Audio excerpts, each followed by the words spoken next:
Welcome, friends. We're back with The Crew 2, and we're starting with a bit of a drift, because you just saw that awesome montage that I made in about 10 minutes total. I say that wasn't 10. It was a very quick montage. It was put a little bit more, I'd say it's like a medium effort montage I made using the in-game video editor along with some video editing software. Very basic, color correction, all that kind of stuff. But this is essentially what you can start to build yourself in the video editor in The Crew 2. Now, you saw the end of the last video. If you saw the video, if you hadn't seen the video on the vinyl editor, I played around with the car. And I used that footage here. It's pretty much what it was. It was me driving along and going, you know what, I'm going to then make this a replay. So pretty much the exact carry-on of the last episode, if you will. Another tool allowing you to create amazing experiences in The Crew 2. And I personally, this one is going to be so useful to me. Now, I remember a while ago, okay, quite a while ago, Ivory Tower, when I was there with them and discussing with them about the current game, The Crew 1, and a bunch of other things, what I'd like to see, that I was asked if I would like to see a video editor mode, and at the time I was thinking, yeah, it would benefit from it, but honestly, I don't see it being that big a deal. A lot of people will just kind of skip over it, but now that I've actually seen it happen, and they've actually done it, I can see myself using this in my normal day-to-day. For my personal use of this, it's going to be basic short montagey stuff, but at the same time, it's going to be freaking awesome for having the multi-cam stuff that I do. The fact I have multi-person views, as you know, in some of my videos, it makes it brilliant. And the fact I can go back along, this video it allows you to go back like what, 10, 15, 20 minutes, something like that. A long time to allow you to go back to when you're in previous vehicles, like as in planes or boats, and changing of the vehicles, and all this kind of stuff is found by the replay editor. In fact, it can actually also see when you change from race to progressing through the free roam. If you do something cool at the end of a race, like a just near miss win, go into free roam and do a cool skid around the corner, you can do all of that in one video. Hit the share button once you've finished editing it, upload it, and this was just an example of showing you it already kind of making one for me. Right here now you'll actually see the menus and stuff that you can actually use to create your own camera angles and stuff. So as I said, the first clip we just saw just a second ago, that is the normal game kind of stuff, showing you what it could do. The replay automatically selecting camera angles, whereas now you can go in and you can use those camera angles and tweak them a little bit, or you can full on flat out clear everything and put your own camera angles in. Now, they allow you to do some crazy stuff with this, like locking on your camera to cars. Who do you want to follow? You can follow, I guess, probably AI cars. If you were in a crew, you could make it follow your friends' cars and look at your car. A helicopter view is also included in this. There's a lot of options in here to make this thing insane. And as I was saying, at the beginning, I didn't quite understand the idea of having a video mode, but now they've done it, and they've done it well. I can definitely see the uses for it. As said, as a YouTuber, different cameras for different cars, and the montagey stuff, it's brilliant. Honestly, I was watching their live stream, and I was thinking, you know, a lot of the trailer camera angles they've used in the trailers recently, I reckon you could pretty much remake the trailers yourself in the game, which, looking at the camera angles, it's probably possible to do so. That was me trying to make a replay. This time now, I'm going to show you, hop into my Murcielago, the best supercar ever, one of the best supercars ever made, one of. This was me getting into a car and being like, you know, I'm going to just go for a drive, test it out, because I just bought one of my favorite cars ever. I didn't want to go into the customization and stuff of it, so unfortunately I didn't record a video on that, but I'm planning to do that once we get the full game, because it's my baby.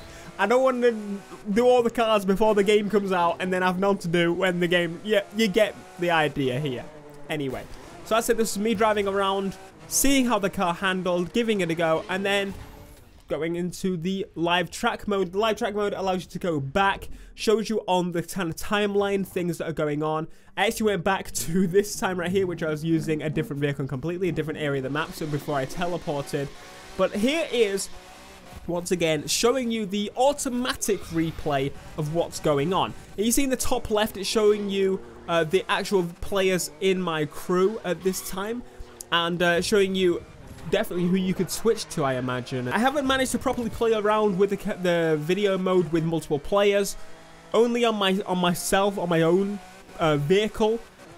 Hopefully super soon in the beta we'll get to actually play around with it and properly go full. Like, I might just do it. Remember, I did it on the crew one. The photo mode came out, like the crazy options that I was playing around with the photo mode, and I made a video on it. And it was a fun challenge video just playing with the photo mode. Anyway, so the photo mode also returns just like the video mode. It's crazy. And see, the photo mode in the crew, allowing you to change the time and date and the weather and all this kind of stuff, makes it so useful.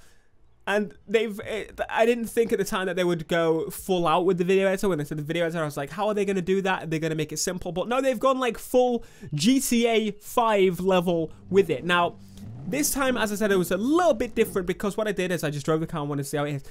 You see on the timeline already having the camera line sorted. There's post effects on it, and there's a montage option, which I'll show you about in a moment. But this allows you to save this preset stuff if you really wanted the preset stuff. Just save it and, you know, go for it. But what I'm doing is editing the presets. It's some cameras that I didn't particularly like, and I wanted to play around with them and get better results. And it's an easy way to make a very quick video. It's like using the cinematic mode in GTA, where you press circle and you get the cool cinematic camera, except for the fact you drive in the normal view and then it puts the cinematic camera on, so you know where you're driving. But I am guilty of, I would like a cinematic camera on this game just for the sake of it, getting a cool shot while playing, because the amount of times I do it on GTA, I do it all the time in GTA.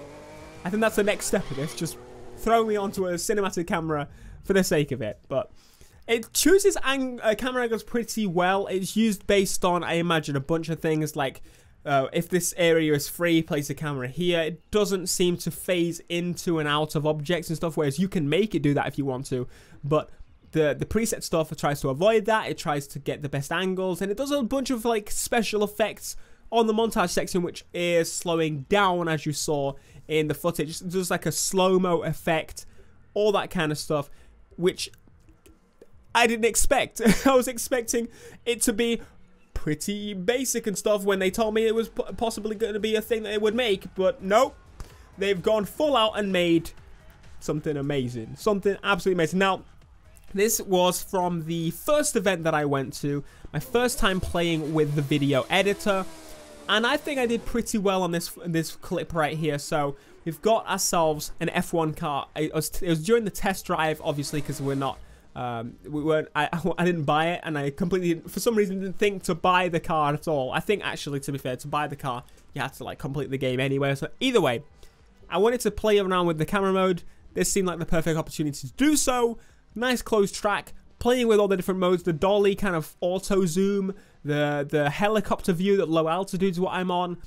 Sometimes with these it does struggle to kind of keep up if you keep it on the zoomed in view, but it produces a cool effect if that's what you're aiming for.